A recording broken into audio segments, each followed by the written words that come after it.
Arkadaşlar merhabalar. Bugünkü risk iştahımı yine Cuma günkü kaldığı yerden devam ettiriyorum. Yani risk iştahım açık vaziyette. Şimdi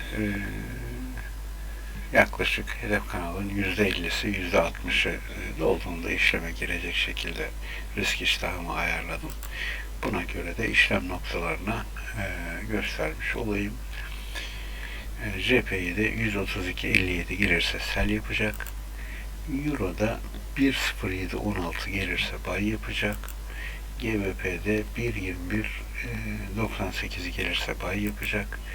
Nasdaq'ta 12.686 gelirse buy yapacak. S&P 500'de 3.957 gelirse buy yapacak.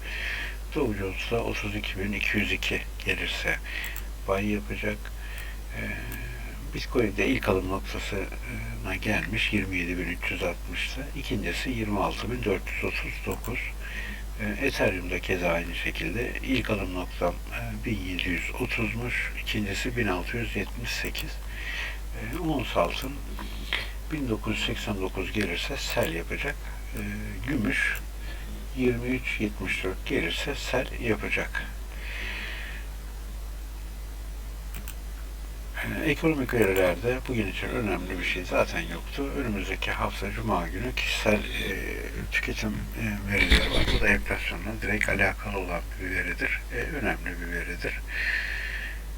Onun haricinde de ekstra bugün için göstereceğim herhangi bir veri yok. Artık FED faiz monitörü de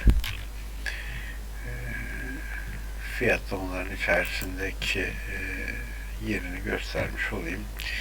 Şimdi 3 Mayıs'taki toplantı için konuşuyorum. %62 herhangi bir 25 pipslik bir fiyatlama var. 4.75 5'e 50 pips içinde %37'lik bir fiyatlama bulunuyor. Bu video bugünlük o kadar olsun. Önemli bir şey olursa tekrar ek yaparım. Herkese kolay gelsin. İyi çalışmalar.